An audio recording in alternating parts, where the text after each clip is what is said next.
경청해야 될 말씀이라고 생각을 합니다. 그래서 제가 좀 짧게 그동안 좀 말씀하신 것 중에서 사실관계만 좀 몇 가지 말씀을 드리겠습니다.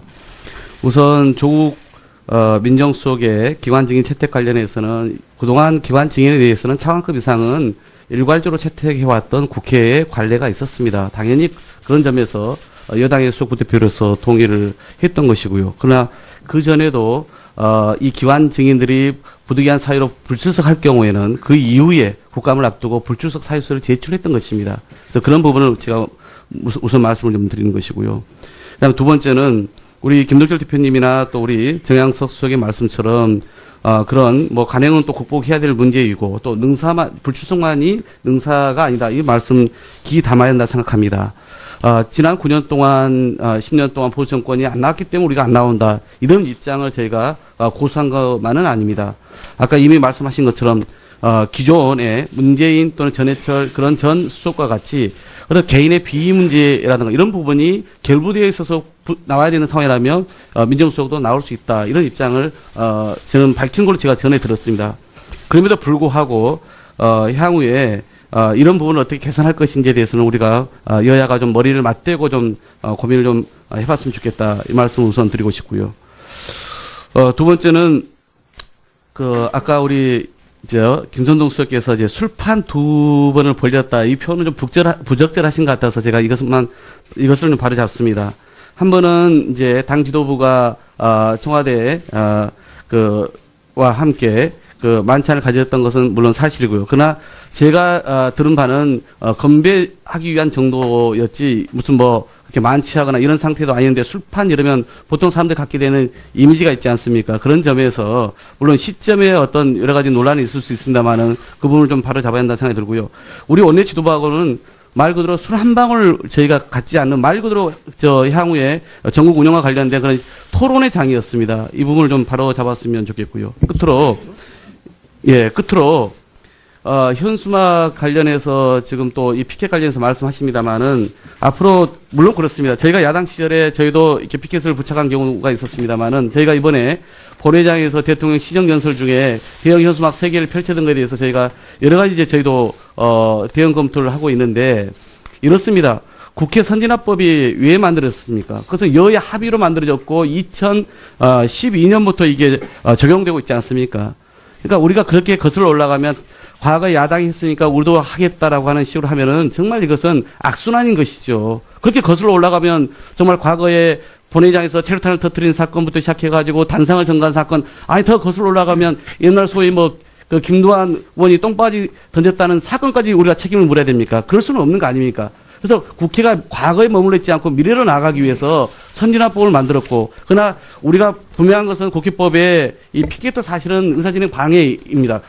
의원님들의 의사를, 그러니까 생각을, 입장을 우리가 반대하는 것은 결코 아닙니다. 그건 다 존중을 해야 됩니다. 그런 점에서 여당 의원들 입장에서는 야당 의원님들의 이 피켓 부착이 의사진행에 방해는 될 수 있다라고 저는 이야기는 할 수 있다고 국회법을 가지고 말씀을 드릴 수 있다고 생각합니다. 그런 부분을 좀 감안해 주시라는 차원에서 이해를 해 주셨으면 좋겠다는 이야기를 좀 드립니다. 하여튼 그 사실관계를 좀 제가 바로 잡으려고 말씀을 좀 드렸습니다. 예. 끝에 가서 자꾸 이렇게 하시면 회의 진행이 안 돼. 네?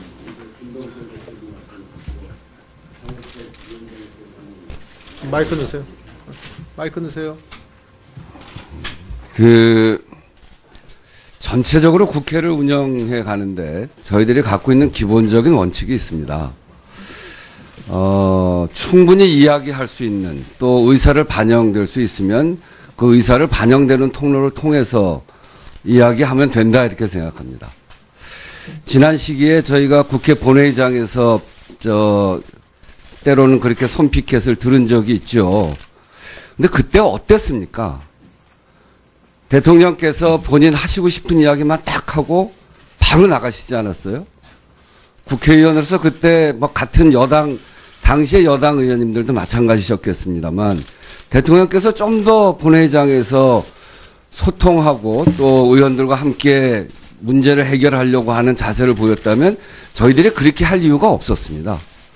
근데 당시 대통령께서는 아주 냉랭한 표정으로 본인 하시고 싶은 이야기 딱 하고 그냥 나가시고 그러면서 할 수 있었던 게 예의를 갖춘다고 하면서 할 수 있었던 게 그런 정도, 피켓을 드는 정도였습니다. 니네들 했는데 우리 하는 거 가지고 왜 문제 제기하냐. 내로남불이다. 이렇게 이야기하시는데 생각해 보세요. 이번 문재인 대통령은 어떻게 하셨습니까? 프랭카드 들고 있는 분들까지 찾아가서 악수하고 그러지 않습니까? 대표 의사진행과 아니, 관련이 아니, 없습니다. 잠깐만. 네. 네. 예, 그래서 이 문제도 마찬가지입니다. 민정수석 안 나오는 사유에 대해서 우리가 살펴볼 필요가 있습니다. 지금 대통령이신 문재인 대통령께서 정무수석일 때 나오셨습니다. 민정수석이실 때 나오셨습니다. 그것도 처음 나온 거예요. 그런 과정을 거치면서 민정수석이 안 나오는 게 관례였는데 그런 관례를 깼던 게 지난 그 시기입니다. 그건 안 나올 이유가 없다고 생각해서 나오는 거죠. 어떤 고유의 업무가 아니라 민정수석의 기밀에 요하는 업무가 아니라 잘못된 일에 대해서 나와서 설명하는 거는 얼마든지 하고 건 당연한 일입니다. 앞으로도 저희도 여당도 마찬가지로 그렇게 할 겁니다. 민정수석이 나와야 될 일이 있다면 얼마든지 부르겠습니다. 성역이 아닙니다. 그렇지만 기밀을 요하는 인사에 관해서 물어보실 게 있으면 여기에 인사수석도 계시고 인사위원장을 하고 계시는 비서실장도 계십니다. 인사의 절차와 과정에 있어서 발생된 문제들은 인사수석과 인사위원장한테 물어보시면 됩니다. 검증하는 과정이 있을 텐데 그거는 기밀을 요하는 일입니다.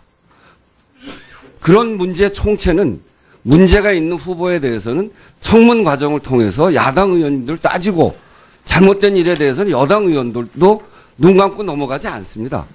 한 분 한 분 그렇게 따져가되 그리고 그 과정과 절차의 문제에 대해서는 인사수석과 인사위원장한테 물어보시면 되고 그 과정에 청와대가 해야 될 비밀스러운 기밀을 요하는 업무에 대해서 그걸 불러서 국회에서 감사하거나 검증하지 않는 게 지금까지의 관례이기 때문에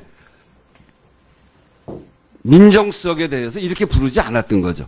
민정수석이 무슨 잘못이 있다면 그렇다고 한다면 부르도록 하는 게 전 원칙이고 저희가 그걸 막을 생각이 없습니다. 그렇지만 지금 이런 경우에 계속해서 불러내서 해야 되겠다라고 하는 것은 좀 옳지 않다 이렇게 생각하고 아까 김동철 대표께서도 말씀하셨습니다만 지난 시기에 국정농단까지 했던 우병우를 막으려고 왜 했습니까? 저는 그건 잘못이라고 생각합니다. 그래서 그때 저희가 그렇게 문제 제기를 했습니다만 민정수석이 해야 되는 국가의 이런 인사 과정의 비밀스러운 부분들에 대해서까지 우리가 검증하자고 하지는 않았습니다.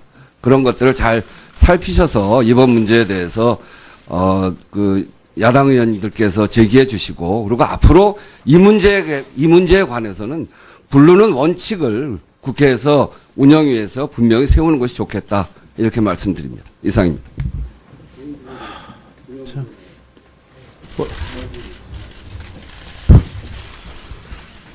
우리 우원식 또 원내대표님께서도 말씀이 계셔서 좀 정리하는 차원에서 좀 말씀드려 보겠습니다. 아까 우리 정말 존경하는 김동철 원내대표님께서 과거의 여당과 지금의 여당을 훈계하시는 그런 말씀을 주셨습니다. 저희들이 그 부분은 똑같이 경청을 해야 될 문제라고 생각하고 저는 마지막으로 이런 말씀을 드리고 싶습니다. 우리가 과거에 잘못된 것이라면 오늘 이 자리에서 우리가 민정수석의 출석 여부를 얘기를 하고 있는데 그게 누가 원조적패건 뭐가 신적패건 지금 우리 국민들이 우리 문재인 정부 우리 정말 우리 국민들이 성원해 주셔서 탄생한 정부 아니겠습니까? 그럼 이 정부가 누구를 통해서 국정이 진행됩니까? 다 장관들, 국무위원들 통해서 하는 겁니다. 그러면 그 인사가 정말 국민들에게 축복받고 잘된 인사다. 그리고 촛불까지 하면서 이렇게 했던 그 인사인데 정말 이게 잘된 인사다라고 할 수 있어야 되는 겁니다. 근데 저희들이 볼 때는 굳이 여기서 다 하진 않겠지만 정말 코드 인사고요. 특정한 세력끼리 그렇게 하는 인사입니다. 그리고 검증, 우리가 얘기하는 게 아닙니다. 대통령께서 집권 과정에서 말씀하셨던 5대 비리 이런 것들은 원천 배제하시겠다라고 하셨습니다. 근데 지키지 않았습니다. 마지막 후보자인 홍준표 후보까지 지금 이렇게 엉망진창입니다. 끝으로 가면 좀 나아져야 되죠. 근데 이런 상태입니다. 그래서 저희 야당들이 5대 비리 그런 거 너무 심하니까 기준을 완화하자라는 여당의 정말 저희들은 그것은 적반하장이라고 생각을 했는데 야당의 그런 제안을 받아들였습니다. 그래서 인사청문회 제도 개선하자, 좀 완화하도록. 그것까지 저희들이 수긍을 했습니다. 그러면 이 정도 갔으면 이제는 여당이 인사참사 문제, 마지막까지 인사참사의 끝판왕인 홍종학 후보 같은 사람을 디미는 이런 것들 국민 앞에 검증할 수 있어야 되죠. 저희들 많은 무슨 뭐 비밀스러운 거 요구하는 게 아닙니다. 인사검증을 했는지 그런 거 묻고 싶은 겁니다. 하도 참담해서. 그리고 대통령께서 전임 대통령 그렇게 냉담하시게 이렇게 나가셨다고 소통 안 하시고 나가셨다고 그러셨는데 지금 대통령께서 저희들은 더 심각하게 생각을 합니다. 국민들이 보시기에는요, 야당 쪽으로 오셨잖아요. 정말 대통령께서 소통하시는 대통령으로 국민들은 그렇게 이미지를 봅니다. 그러나 저희들이 정말 제1야당과 소통이 제대로 되고 있다고 생각하십니까? 저희들이 보기엔 국민들이 보는 장면에서는 화면 그거 다 나갑니다. 그러나 실제로 저희들은 절망감을 느낍니다. 소통 안 하셨던 냉정한 대통령보다 더 저희들은 심각하게 생각을 한다는 점을 밝힙니다. 하면서 할 수 있었던 게 그런 정도, 피켓을 드는 정도였습니다. 니네들 했는데 우리 하는 거 가지고 왜 문제 제기하냐. 내로남불이다. 이렇게 이야기하시는데 생각해 보세요. 이번 문재인 대통령은 어떻게 하셨습니까? 프랭카드 들고 있는 분들까지 찾아가서 악수하고 그러지 않습니까? 대표 의사 진행과 아니, 관련이 아니, 없습니다. 잠깐만. 네. 네. 예, 그래서 이 문제도 마찬가지입니다. 민정수석 안 나오는 사유에 대해서 우리가 살펴볼 필요가 있습니다. 지금 대통령이신 문재인 대통령께서 정무수석일 때 나오셨습니다. 민정수석이실 때 나오셨습니다. 그것도 처음 나온 거예요. 그런 과정을 거치면서 민정수석이 안 나오는 게 관례였는데 그런 관례를 깼던 게 지난 그 시기입니다. 그건 안 나올 이유가 없다고 생각해서 나오는 거죠. 어떤 고유의 업무가 아니라 민정수석의 기밀에 요하는 업무가 아니라 잘못된 일에 대해서 나와서 설명하는 거는 얼마든지 하고 그건 당연한 일입니다. 앞으로도 저희도 여당도 마찬가지로 그렇게 할 겁니다. 민정수석이 네.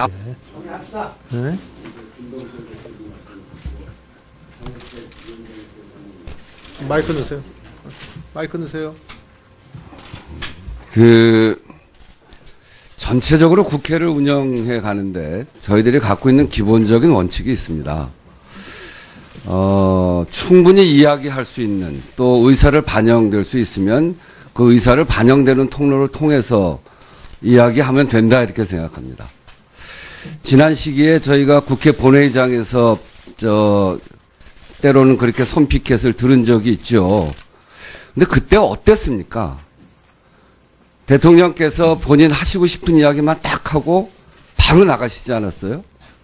국회의원으로서 그때 뭐 같은 당시의 여당 의원님들도 마찬가지셨겠습니다만 대통령께서 좀 더 본회의장에서 소통하고 또 의원들과 함께 문제를 해결하려고 하는 자세를 보였다면 저희들이 그렇게 할 이유가 없었습니다. 근데 당시 대통령께서는 아주 냉랭한 표정으로 본인 하시고 싶은 이야기 딱 하고 그냥 나가시고 그러면서 할 수 있었던 게 예의를 갖춘다고. 현수막 3개를 펼쳐둔 것에 대해서 저희가 여러 가지 이제 저희도 대응 검토를 하고 있는데 이렇습니다. 국회 선진화법이 왜 만들어졌습니까? 그것은 여야 합의로 만들어졌고 2012년부터 이게 적용되고 있지 않습니까? 그러니까 우리가 그렇게 거슬러 올라가면 과거 야당이 했으니까 우리도 하겠다라고 하는 식으로 하면은 정말 이것은 악순환인 것이죠. 그렇게 거슬러 올라가면 정말 과거에 본회의장에서 체류탄을 터뜨린 사건부터 시작해가지고 단상을 점거한 사건, 더 거슬러 올라가면 옛날 소위 그 김두한 의원이 똥바지 던졌다는 사건까지 우리가 책임을 물어야 됩니까? 그럴 수는 없는 거 아닙니까? 그래서 국회가 과거에 머물러 있지 않고 미래로 나가기 위해서 선진화법을 만들었고, 그러나 우리가 분명한 것은 국회법에 이 피켓도 사실은 의사진행 방해입니다. 의원님들의 의사를, 그러니까 생각을, 입장을 우리가 반대하는 것은 결코 아닙니다. 그건 다 존중을 해야 됩니다. 그런 점에서 여당 의원들 입장에서는 야당 의원님들의 이 피켓 부착이 의사진행에 방해는 될 수 있다라고 저는 이야기는 할 수 있다고 국회법을 가지고 말씀을 드릴 수 있다고 생각합니다. 그런 부분을 좀 감안해 주시라는 차원에서 이해를 해 주셨으면 좋겠다는 이야기를 좀 드립니다. 하여튼 그 사실관계를 좀 제가 바로잡으려고 말씀을 좀 드렸습니다. 예. 끝에 가서 자꾸 이렇게 하시면 회의 진행이 안 돼요. 불구하고 향후에 이런 부분을 어떻게 개선할 것인지에 대해서는 우리가 여야가 좀 머리를 맞대고 좀 고민을 좀 해봤으면 좋겠다 이 말씀을 우선 드리고 싶고요. 두 번째는 아까 우리 김선동 수석께서 이제 술판 2번을 벌렸다 이 표현은 좀 부적절하신 것 같아서 제가 이것을 좀 바로 잡습니다. 한 번은 이제 당 지도부가 청와대 와 함께 만찬을 가졌던 것은 물론 사실이고요. 그러나 제가 들은 바는 건배하기 위한 정도였지 무슨 뭐 그렇게 만취하거나 이런 상태도 아닌데 술판 이러면 보통 사람들이 갖게 되는 이미지가 있지 않습니까? 그런 점에서 물론 시점에 어떤 여러 가지 논란이 있을 수 있습니다만은 그 부분을 좀 바로 잡아야 한다는 생각이 들고요. 우리 원내 지도부하고는 말 그대로 술 한 방울 저희가 갖지 않는 말 그대로 향후에 전국 운영과 관련된 그런 토론의 장이었습니다. 이 부분을 좀 바로 잡았으면 좋겠고요. 끝으로 현수막 관련해서 지금 또 이 피켓 관련해서 말씀하십니다만은 앞으로 물론 그렇습니다. 저희가 야당 시절에 저희도 이렇게 피켓을 부착한 경우가 있었습니다만은 저희가 이번에 본회의장에서 대통령 시정연설 중에 경청해야 될 말씀이라고 생각을 합니다. 그래서 제가 좀 짧게 그동안 좀 말씀하신 것 중에서 사실관계만 좀 몇 가지 말씀을 드리겠습니다. 우선 조국 민정수석의 기관 증인 채택 관련해서는 그동안 기관 증인에 대해서는 차관급 이상은 일괄적으로 채택해왔던 국회의 관례가 있었습니다. 당연히 그런 점에서 여당의 수석 부대표로서 동의를 했던 것이고요. 그러나 그 전에도 이 기관 증인들이 부득이한 사유로 불출석할 경우에는 그 이후에 국감을 앞두고 불출석 사유서를 제출했던 것입니다. 그래서 그런 부분을 제가 우선 말씀을 좀 드리는 것이고요. 그다음에 두 번째는 우리 김동철 대표님이나 또 우리 정양석 수석의 말씀처럼 그런 뭐 간행은 또 극복해야 될 문제이고 또 불출석만이 능사가 아니다. 이 말씀 귀 담아야 한다 생각합니다. 지난 9년 동안 10년 동안 보수 정권이 안 나왔기 때문에 우리가 안 나온다. 이런 입장을 저희가 고수한 것만은 아닙니다. 아까 이미 말씀하신 것처럼 기존의 문재인 또는 전해철 그런 전 수석과 같이 어떤 개인의 비위 문제라든가 이런 부분이 결부되어 있어서 나와야 되는 상황이라면 민정수석도 나올 수 있다. 이런 입장을 저는 밝힌 걸로 제가 전해 들었습니다.